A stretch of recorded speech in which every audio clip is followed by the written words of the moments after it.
Pode Tudo, podcast da Tricom Coworking, traz entrevistas num bate-papo descontraído que te deixa mais conectado com o mundo de negócios e oportunidades. A apresentação, Jonas Tilp. Olá, sejam todos bem-vindos novamente ao podcast da Tricom Coworking, o Pode Tudo, né? Aqui a gente pode tudo, brinca, sempre traz pessoas maravilhosas que inspiram a nossa vida. E hoje eu estou com uma pessoa que eu conheci há pouco tempo, né? É raro, a gente conhece alguém há pouco tempo e essa pessoa já impacta a gente. Eu estou aqui com o Paulo Sérgio da Silva. Bem-vindo, Paulinho. Muito obrigado, Jonas, pelo convite, né? Eu também... a recíproca é verdadeira, a gente se conheceu há pouco tempo, mas eu já te conhecia há muito tempo, ouvia falar de você, né? Olha só. E a gente teve a oportunidade aí naquela reunião aí de uma empresa que a gente teve ali, convidado do Ulisses, a gente se encontrou e eu realmente falei, pô, esse cara lá na Nacional Brindes, aqui a gente pode falar todas as marcas, então... Paulinho, aqui nós não temos compromisso com nenhum patrocínio e todos são patrocinados pelo nosso conhecimento, então vamos lá.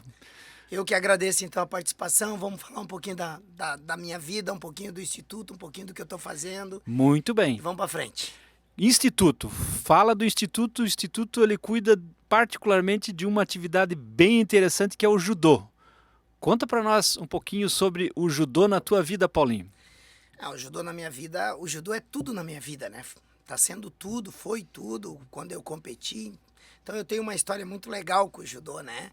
Eu comecei o judô com 9 anos de idade, treinei judô numa academia aqui por praticamente minha vida toda na Associação Colón de Judô, inclusive está fazendo 40 anos na cidade. 40 anos? Tem que ressaltar isso, é o trabalho mais longo de uma academia e sólido. Eu não tenho esse dado correto, se é no Brasil, mas em Santa Catarina de Fica ali certeza, na lateral da Horto Cardéfio, né? Hoje ela fica ali na Rua Borba Gato, atrás do cemitério municipal. Uhum. Mas a Colón que eu comecei ficava ali General... Faldo das Neves? Não, Guimarães ali... Orestes Guimarães? Não, um pouco ali embaixo, onde tem a Rua do Batalhão ali, sim, já tem aquela entradinha ali, onde tem um prédio bem grande, ela ficava ali, na frente do Pinos ali. Entendi. Isso, quando eu comecei, né? Inclusive, quarta-feira deu um alagamento em Joinville, toda vez que chovia, alagava ali aquela região e a gente limpava a Colón. Então, enfim, a Colón ela é uma academia muito sólida, foi ali que eu comecei, ajudou num projeto social, né? E foi muito interessante esse projeto social, porque que daí você vai linkar porque o Instituto, né? Sim. O projeto social, na época... Como é que é o nome do Instituto, Paulinho? Só para quem... Instituto de Saúde e Bem-Estar, ISB. ISB. Vocês vão ouvir muito a sigla ISB, né? Ah, Paulinho, onde que você trabalha? Eu trabalho no ISB. Praticamente o judô, eu me dedico ao Instituto hoje e também sou funcionário público, trabalho na Secretaria de Esportes, né? Legal. Mas, então, voltando ali o judô, eu com 9 anos de idade, eu era engraxate ali na Praça da Bandeira ali. Cara, agora vamos fazer o seguinte, vamos voltar para essa história do engraxate, porque tu me contou essa história, né, e tu trouxe um tom de empreendedorismo para ela. Conta bem no início essa história do engraxate, depois a gente já mergulha no judô, vai lá. A história do engraxate foi o seguinte, eu sempre quis ganhar dinheiro, e eu acho que é o objetivo de todo mundo, começa a se entender por gente, né, o capitalismo gera isso, e, pô, eu preciso de uma coisa, aí tinha que pedir dinheiro pra mamãe, não dava. Aí a mamãe, não, e eu tenho 10 irmãos. Uau, então você família imagina, grande. E pra o dificultador era que eu era o mais novo. Então você imagina pra eu ganhar uma camisa, como é que era? Passava pelo Zé, pelo Roberto, ia descer até chegava chegar surradinha já. Não, surradinha não, quando chegava, né? Então eu tive esse dificultador, daí eu pensei assim, não, eu vou empreender. E aí eu fui no Murara, eu morava no bairro Aventureiro. Sim. Eu fui no Murara, quem é do Aventureiro sabe, o Murara é um cara que tinha uma marcenaria, eu cheguei lá no Murara e eu até brinquei naquele dia que a gente falou, o Murara era um banco pra mim, fui fazer um empréstimo no Murara. Cheguei ao Murara, eu preciso fazer uma caixa de engraxate aí, porque eu vou empreender, eu vou, né, engraxar sapato lá no centro. Mas tu não vende picolé? Eu falei, não, mas o picolé não dá muito, o engraxado dá mais. Daí falou, mas pô, o picolé é mais seguro. Eu falei, não, Murara, eu quero investir em outro negócio, eu vou quero engraxar sapato lá no centro. Ah, então vou fazer uma caixa, tá, mas quem vai pagar? Eu falei, não, calma. Por isso que eu digo que é um banco, quero um empréstimo. Né? Eu falei, não, primeiro tu me faz a caixa, daí eu vou lá, trabalho, daí eu venho e te pago. Porque eu não tenho dinheiro. Mas confia. E o banco faz a mesma coisa, pega o teu CPF. E aí fui. Ele fez uma caixa, mamãe tinha uma cadernetinha, eu peguei a cadernetinha naquela época, há quase 30 anos atrás, talvez até mais que 30 anos, as pessoas confiavam mais umas nas outras. E a cadernetinha era pequena mesmo, o cara anotava tudo que comprava. Eu ia no mercadinho perto da minha casa, então eu pegava as coisas, a mamãe mandava, pegava as coisas e o cara anotava. Ah, deu, sei lá, R$50 hoje. E aí, final do mês, o papai passava ali e pagava a conta do mês. Era sempre assim. Daí peguei a cadernetinha da mamãe, fui lá e comprei o material para engraxar sapato, botei na caixinha e fui pro centro. Na época tinha a Praça da Bandeira, ali tem até hoje, mas era totalmente diferente, hoje ela tá repaginada, né? E ali eu cheguei lá achando que, né, eu ia engraxar o sapato lá de todo mundo, ia ganhar o dinheiro e tava tudo certo. Não foi bem assim? Não, porque todo negócio você precisa conhecer o mercado. Ah, é? E aí eu cheguei lá, não conhecia o mercado, fui botar meu produto, os caras me roubaram. Ou seja, tem que fazer uma pesquisa de mercado primeiro. Com certeza. Cheguei lá e entrei, botei a caixinha, já engraxei o primeiro sapato e aí os próprios engraxates, que hoje a gente pode dizer que são os, né, os concorrentes, chegaram e, não, cara, você não pode ficar aqui, você não tem a permissão, não tem autorização. Eu falei, pô, mas quem é? Nós somos a lei, eles disseram. Uau. E me deram uma surra ali, roubaram a minha caixa, roubaram o meu material.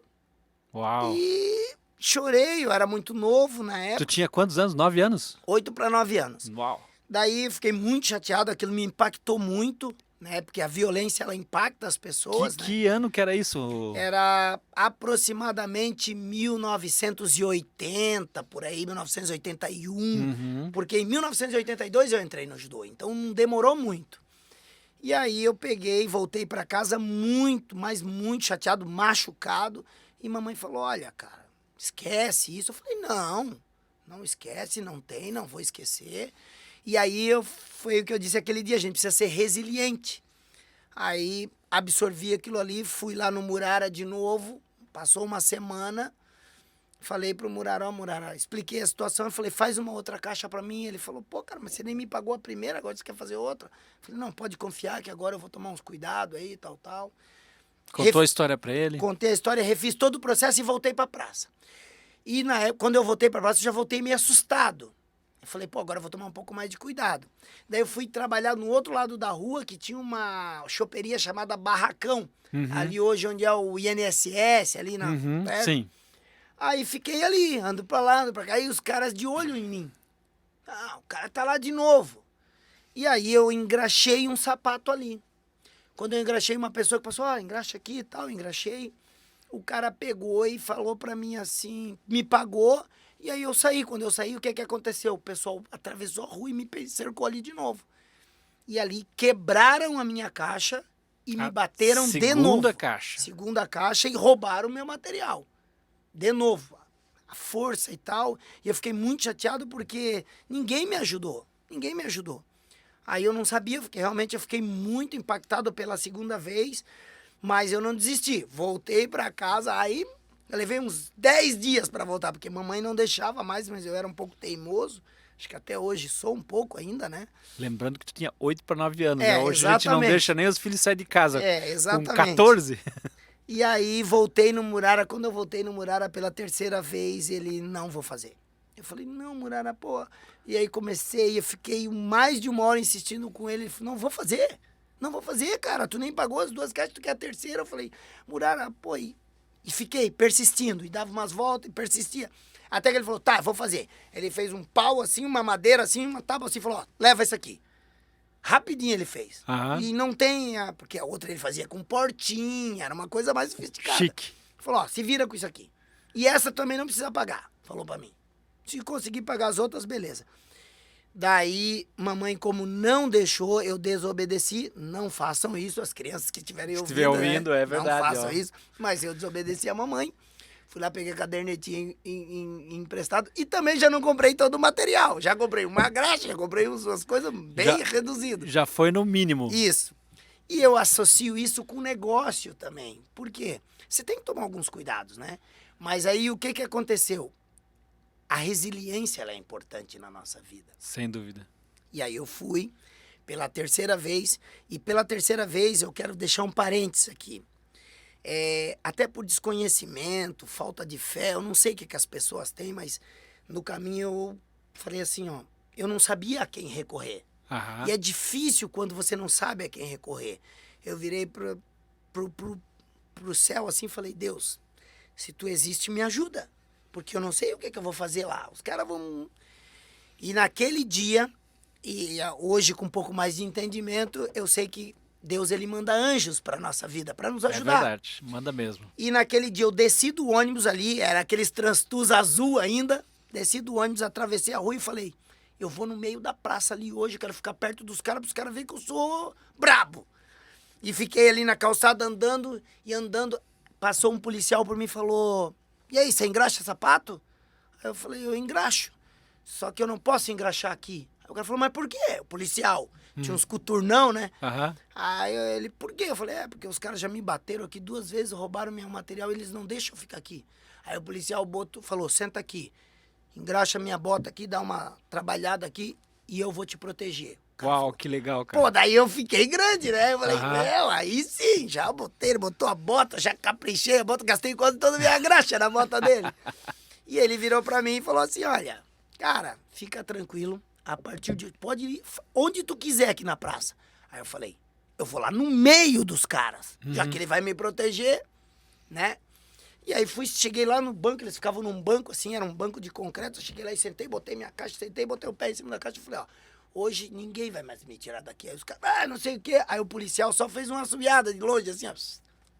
Aí os caras, pô, então tá, e não sei o quê. Resumindo, eles me aceitaram ali na tribo, entendeu? Então, o que eu associo isso? Primeiro, resiliência. Sem dúvida. Segundo, Deus, a gente não pode em nenhum momento abrir mão dele. E as coisas vão acontecendo. E aí começou a acontecer. Começou a acontecer. E ali na praça, depois eu levei meu irmão. Meu irmão não sofreu nada daquilo.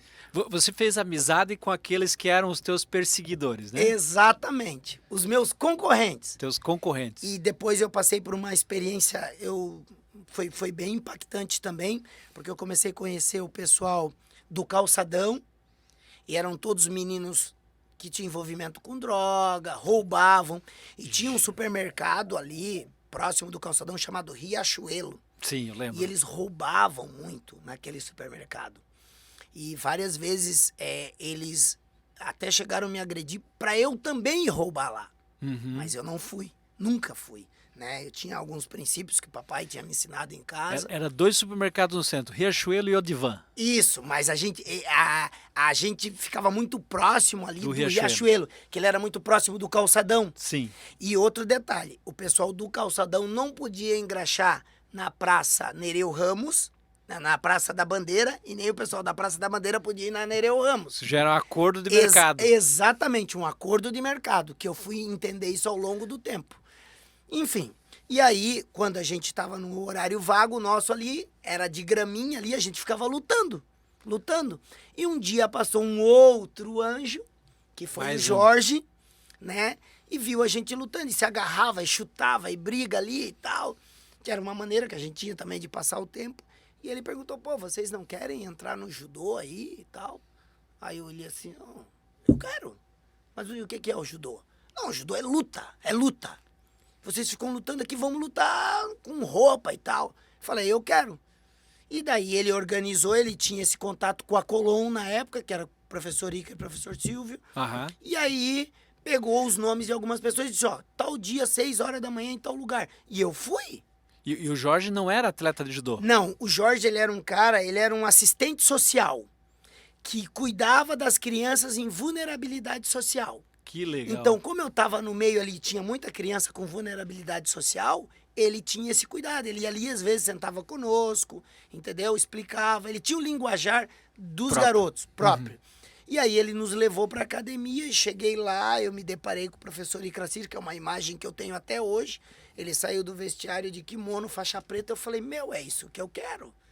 Dali, Aí eu comecei... Os olhinhos brilharam. Aí eu comecei a fazer judô e, graças a Deus, foi uma oportunidade que eu tive. E aí eu comecei a ir me destacando aos poucos, até que um dia eu recebi uma proposta de sair da praça e ir para academia, que eu ia trabalhar, ajudar eles na academia, na limpeza da academia. Eles iam me dar o que eu ganhava engraxando o sapato, e ali eu fiquei o tempo todo na academia. Eu treinava, ajudava dando a aulinha, e assim eu fui evoluindo. E aí eu comecei no judô. O judô foi uma virada de chave para ti. Você comentou também comigo em outra oportunidade, Paulinho, que tu não estudava, né? Não, eu sempre estudei. Ah, Eu não gostava de estudar. opa. Aí, quando eu entrei no judô, eu não queria mais nem estudar. Por quê? Porque eu queria ficar o tempo todo no judô. Só que aí, o judô é um esporte que não combina com quem não estuda. Disciplina primeiro. Exatamente. E aí o meu professor, ele teve um papel fundamental. Porque o que a gente faz hoje? Isso a gente faz até hoje. A gente precisa apresentar o boletim pro professor de judô.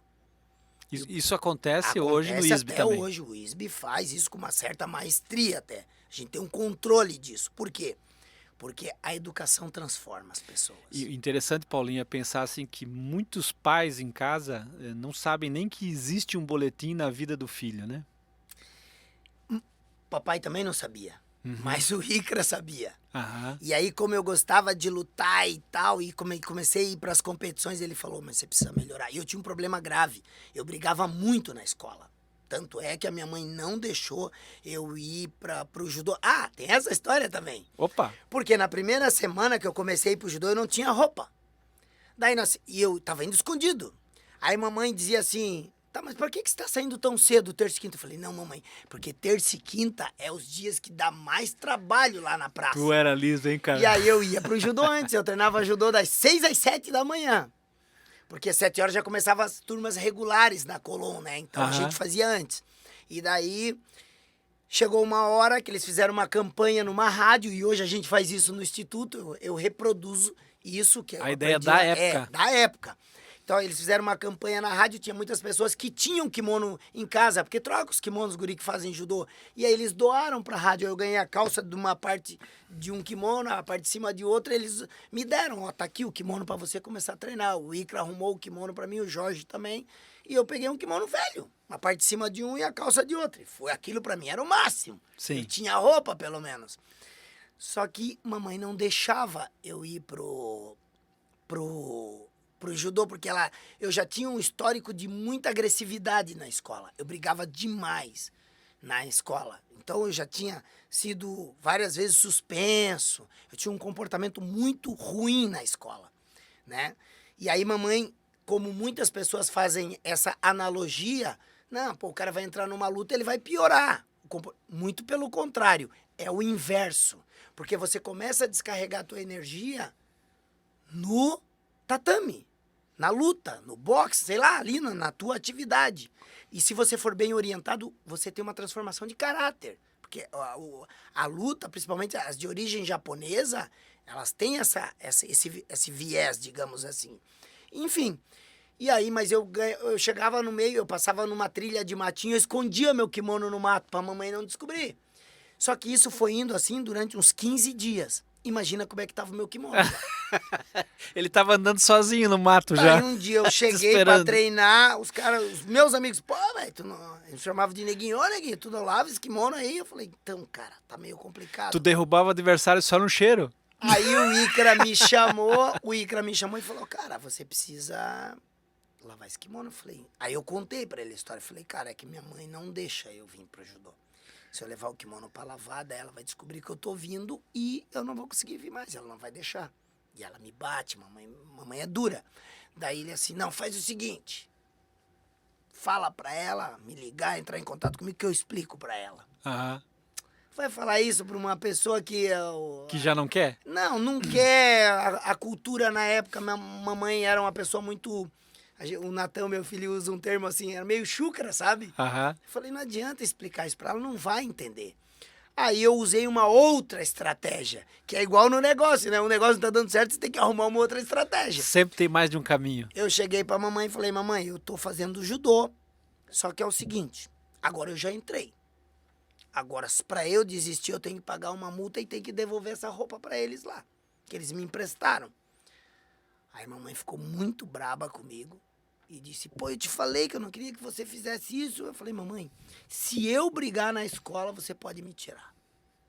Aí mamãe falou, tá, então vai. Ficou meio braba comigo, mas acabou deixando eu ir. Ah, esse foi o argumento, hein? Foi o argumento. E aí, essa história eu conto até hoje pros meninos, que de novo, que eu desobedeci a mamãe, mas depois ela entendeu que foi por uma boa causa e aí eu segui no judô. E quando tu ganhou a primeira competição, tua mãe tava lá? Não. Na realidade, a mamãe viu eu lutar uma vez só. Só uma vez. E quando ela viu eu lutar, eu já era faixa preta. Eu já tinha um destaque muito, muito grande no judô, né? Eu já tinha sido várias vezes campeão brasileiro, já era faixa preta, que foi nos Jogos Abertos aqui em 1992, Uau. em Joinville. Aham. E mamãe foi uns Jogos Abertos que teve na BB, e aquele ali era o meu terceiro Jogos Abertos que eu participava. Né? E, Era o JASC, né? JASC. Curiosamente, eu tenho um recorde que perdura até hoje nos Jogos Abertos. Eu sou o atleta que mais títulos consecutivos dos Jogos Abertos no judô tem. Que legal, cara, parabéns. Então, eu tenho aí 9 títulos consecutivos nos Jogos Abertos, seguido. Nenhum atleta ainda conseguiu fazer isso, né? E naquela época, os Jogos Abertos foi em 1992, foi na BB, e ela foi assistir. E ali ela me viu lutando e tal, e foi a única vez, né? E depois não teve mais oportunidade, porque eu viajava muito. O papai também nunca se interessou, né? Teus pais são vivos? Não. Já foram os Faleceram dois. em 1996. Os dois? Os dois, no mesmo ano. Mas é que eu sou o filho mais novo, né? Então, Sim. meus pais eram velhinhos já. Não tão velhos. Naquela época, a média de idade do brasileiro era menor e eles trabalharam muito na roça. Então... Mas eles nos acompanham na nossa essência, com certeza. Com certeza. Eu não tenho nenhum tipo de ressentimento, eu sou muito resolvido com isso. Assim, você falou da Associação Colón de Judô. E o ISB, quando surgiu? Então, o ISB foi o seguinte, quando eu saí da Colón, né, isso foi em 2000, eu falei, eu vou montar o meu trabalho próprio. Aí eu montei uma academia em Joinville chamada Casebre. Foi uma academia que ficou ali na Dona Francisca por... Eu lembro do Casebre, Eu montei ela em 2000, ela ficou até 2012, foram 12 anos. Ali eu comecei um trabalho bem importante, bem significativo, né? O Casebre foi uma academia muito legal, acabei me formando em educação física, depois eu acabei me formando em fisioterapia e ampliei. O Casebre ficava aonde mesmo? Ali naquele prédio onde era a antiga Malharia Princesa. Certo. Na Dona Francisca. Aham. Então, ali eu ampliei a academia, eu fui para outros segmentos, eu montei uma academia de musculação, patinação, enfim. Eu criei um complexo ali de esportes. Mas em 2012 eu estava fazendo um mestrado e aí bateu uma sensação, o meu orientador me estimulou bastante para eu tentar estudar fora do Brasil. Aí eu falei, eu vou tentar fazer alguma coisa lá fora, um doutorado, alguma coisa. E aí eu terminei meu mestrado e fui para Pro Inglaterra. menino que não gostava de estudar, o judô te empurrou para longe, é verdade? Até hoje eu não gosto de estudar. Eu estudo porque a educação transforma a vida das pessoas. Show. Baita frase. Então, eu entendo isso. Tem muitas coisas que eu também não gosto de fazer, mas eu faço porque é bom.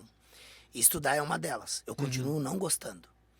Mas o fato que eu concluí meu mestrado, fui para a Inglaterra para dar um up no meu inglês, porque eu acho que falar inglês é o mínimo que uma pessoa precisa desenvolver. Abre as portas do mundo. Com certeza. Então eu falei, eu preciso melhorar meu inglês. O mundo fala inglês. Fui para a Inglaterra num primeiro momento, participar de um congresso lá, e lá eu vi que realmente eu era uma pessoa que precisava aprender mais coisas. O mundo está aí para ser conquistado, e eu falo isso para as pessoas, falo para o meu filho, né? O mundo não é, porque o cara é privilegiado, não. A diferença é que quem vai atrás, quem corre, quem busca, entendeu? A palavra que me norteia é trabalho.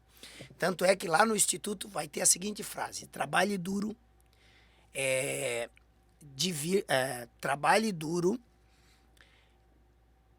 Fugiu a frase agora. Daqui a pouco ela vem, fica ela tranquilo. E aí é trabalho. E daí eu fui pra lá, fiquei 45 dias lá na Inglaterra, eu e minha esposa, e voltei transformado. Quando eu voltei de lá, eu falei, cara, eu preciso vir pra esse lugar. Em que cidade tu tava? Eu fui primeiro, a gente chega na Inglaterra, tu chega em Londres, né? Sim. Aí eu fiquei um dia em Londres, daí eu fui pra Bournemouth, que é uma cidade próxima de Londres. Visitei Southampton, que é mais próximo ainda, é uma cidade bem famosa lá, porque é a cidade que o Titanic saiu, né? Uma cidade portuária, então todo mundo sabe. Inclusive tem um mausoléu lá do Titanic. E daí eu eu fui para uma universidade chamada Dundee, que é uma cidade que tem na Escócia. Então viajei para lá, fui para Glasgow. E fui para uma outra cidade também chamada Edinburgh, né? Que é, se eu não me engano, acho que é a capital da Escócia. E St. Andrews, uma cidade onde os príncipes ali, tem um monte de universidade. E voltei, fiquei 12 dias em Londres.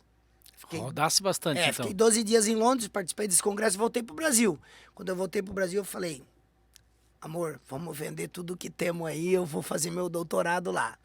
E aí a gente negociou academia na época e tal. E aí eu fui pra Inglaterra sozinho, que eu precisava achar um orientador lá, quem estuda, quem faz pós-graduação sabe. E aí achei algumas pessoas com possibilidade de me orientar. Fiquei lá aproximadamente quase 7 meses sozinho. Que legal. Desenvolvendo o inglês. Dei um up no meu inglês, né?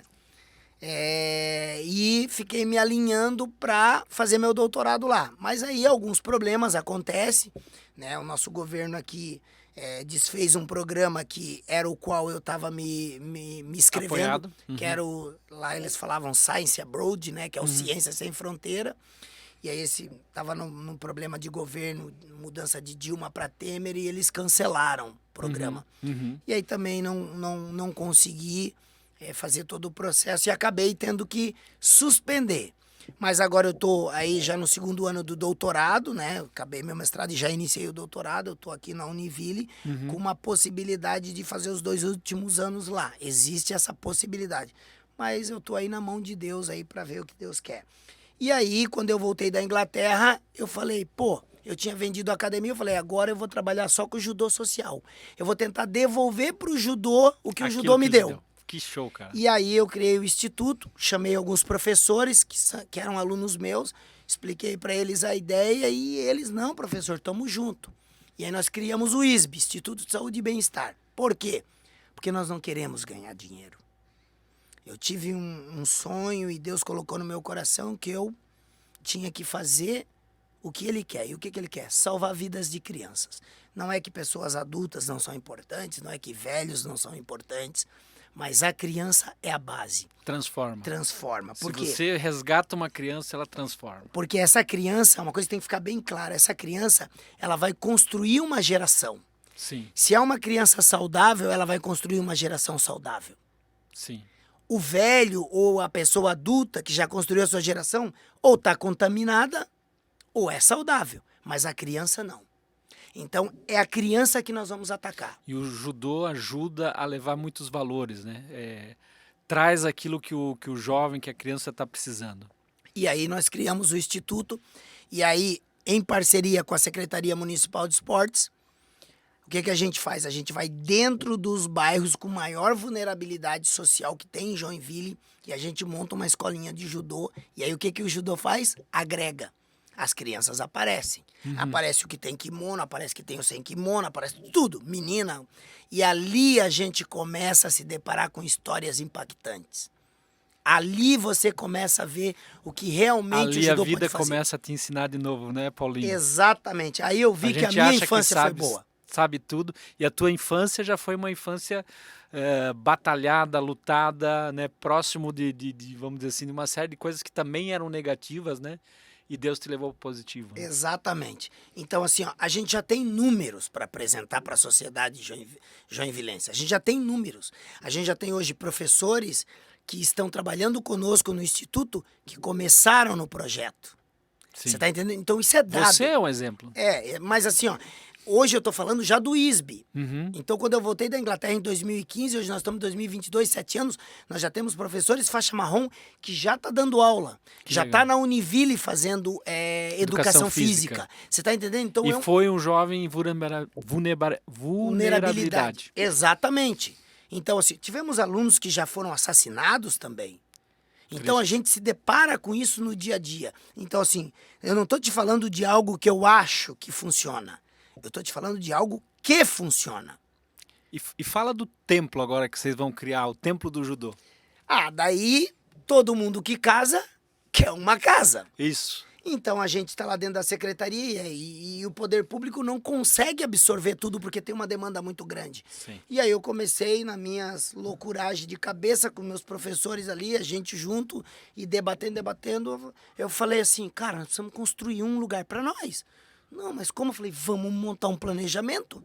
E aí eu liguei para um cara, o Fernando Krelling, que é um cara que tem nos ajudado um monte. Deputado. Eu falei, ô Fernando, cara, nós precisamos montar um ginásio pro instituto. Aí ele, mas assim, tal, eu falei, eu preciso de um terreno. E aí ele falou pra mim assim, cara, procura esse vereador aqui, porque eu tô no estado e não consigo te ajudar, mas esse vereador vai te ajudar. E aí comecei, correr atrás, mais uma batalha.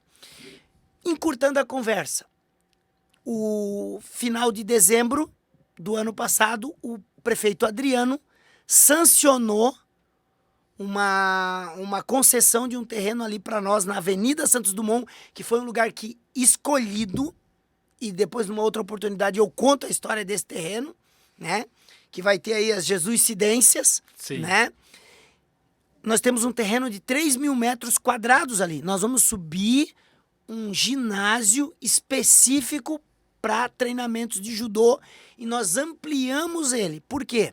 Nós queremos atender a comunidade também. Sim. Então nós vamos construir uma academia agregada a esse ginásio que já vai servir para treinamento dos atletas de alto rendimento e nós vamos também fazer uma clínica de fisioterapia ali. Tu vê, o cara fisioterapeuta já puxando também. Por quê? Porque a fisioterapia faz parte do tratamento, do processo. E também nós vamos atender a comunidade também, em vulnerabilidade. Porque quantas pessoas lá do Jardim Paraíso sofrem algum tipo de acidente e não tem uma clínica para se reabilitar? Então nós vamos atender gratuitamente essas pessoas também. Então é um mega projeto. É um mega projeto. E ele vai ficar pronto em janeiro de 2025. Adoro pessoas com Entendeu? determinação. Nós temos todo um planejamento, inclusive esse sábado que passou, você acompanhou, nós fizemos uma feijoada que é para preparar a terraplanagem do terreno ali para começar a subir o prédio. Paulinho, vocês têm dinheiro? Eu não tenho dinheiro, mas o Deus que a gente serve falou que ele vai dar os recursos. Então a gente está trabalhando. Nós fizemos uma feijoada, não fechamos os números, mas a gente sabe que o saldo foi extremamente positivo, né? Paulinho, chegando ao final, eu vou te fazer aquela pergunta bombástica, né? E eu tenho certeza que você vai sair muito bem na resposta. O que é fé pro Paulinho? Fé é algo que eu não consigo ver. Isso é fé. E eu posso dar alguns exemplos de fé para você. Eu não consigo ir lá no terreno e ver o nosso ginásio.